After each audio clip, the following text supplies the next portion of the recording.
আমরা সবাই জানি হাসরের ময়দানে যেদিন আল্লাহ যেদিন প্রশ্ন করা হবে, বাবা গো তোমার ছেলেও কিন্তু তোমাকে চিনবে না, বাবা হয়ে সন্তানকে চিনবে না, সন্তান হয়ে বাবাকে চিনবে না, মাকেও চিনবে না। তোমার কবরে তোমাকে যেতে হবে, আমার কবরে আমাকে যেতে হবে বাজান রে। ওই কবরের মধ্যে যখন লাশকে যখন শোয়ানো হবে আমার বাজান রে, ওই কবরের মধ্যে শোয়ানোর পর এমন ভাবে যদি তুমি বদকার হয়ে থাকো, যদি তুমি আল্লাহ ওয়ালা আল্লাহ রাসূলের না হয়ে থাকো, যদি তুমি কোনো নেকি অর্জন করতে না পারো, তাহলে তোমার কবরের মধ্যে শোয়ার পর এমন ভাবে তোমাকে কবরের মধ্যে এক পাশের হাড় আর এমন ভাবে চাপ দিবে রে, এক পাশের হাড় আরেক পাশে ঢুকে যাবেন। কথা কোন ঠিক কিনা? আমার আল্লাহ রাব্বুল আলামিন বলে দেন, আমার ভাইয়ের আমার বন্ধুরে, আমার আল্লাহ রাব্বুল আলামিন নবী আরবি সাল্লাল্লাহু আলাইহি ওয়াসাল্লামের উপর যে কুরআনুল কারীম নাজিল করে দিয়েছেন, এই নাজিলকৃত কুরআন, এই নাজিলকৃত কুরআনের 49 নম্বর সূরা সূরাতুল হুজরাত। আমার আল্লাহ রাব্বুল আলামিন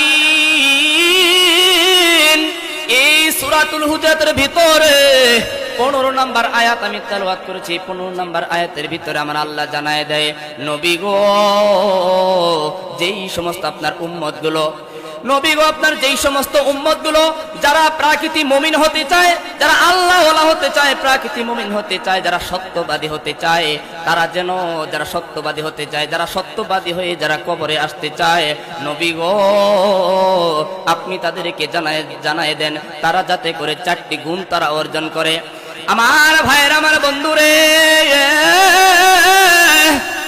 আমার আল্লাহ জানায়া দেয় যেই সমস্ত মানুষগুলো প্রাকৃতিক মুমিন হতে চায়, আল্লাহ ওয়ালা হতে চায়, পরহেজগার হতে চায়, মুত্তাকি হতে চায়, তারা যাতে করে 4টা গুণ অর্জন করে, তারা যেন কবরে আসে। কয়টা গুণ? কথা বলেন, কয়টা গুণ? 4টা গুণ তারা অর্জন করে যাতে করে কবরে আসে। আমার দিনাজপুরের যুবক ভাইয়ের, আমার বৃদ্ধ বাবাজিরা রে, আমার আল্লাহ রাব্বুল আলামিন জানায়া দেয় ওই সময় জাহিলিয়াতের যুগ, বর্বরতার যুগ, ওই সময় তাফসীর ইবনে কাসিরের মধ্যে এসেছে, ওই সময়ের জামানায় আল্লাহর পয়গম্বর নবী আরবি সাল্লাল্লাহু আলাইহি ওয়াসাল্লামকে যখন আল্লাহর পয়গম্বর নবী আরবি সাল্লাল্লাহু আলাইহি ওয়াসাল্লাম যখন শুধুমাত্র কেবলমাত্র ওই ইহুদিরা, খ্রিস্টানরা, বৌদ্ধরা, কাফেররা পর্যন্ত আমার আল্লাহর পয়গম্বর কাছে বলতো, ইয়া রাসূলুল্লাহ, ইয়া হাবিবাল্লাহ, আমরা মুমিন, আমরা মুত্তাকি, আমাদেরকে আপনি খানা দেন। ঠিক ওই মুহূর্তে আমার আল্লাহ রাব্বুল আলামিন নবী আরবি সাল্লাল্লাহু আলাইহি ওয়াসাল্লামকে আয়াতটা নাযিল করে জানায়া দিলেন, নবী গো,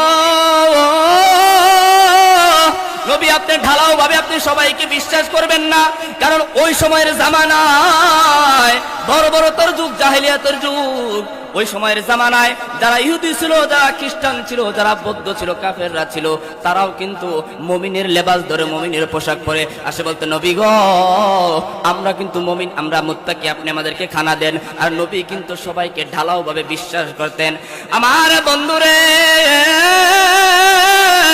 যখন নবী ঢালাও ভাবে সবাইকে বিশ্বাস করতে আরম্ভ করে দিলেন, ঠিক ওই মুহূর্তে আমার আল্লাহ রাব্বুল আলামিন এই আয়াতটা নাযিল করে দিলেন।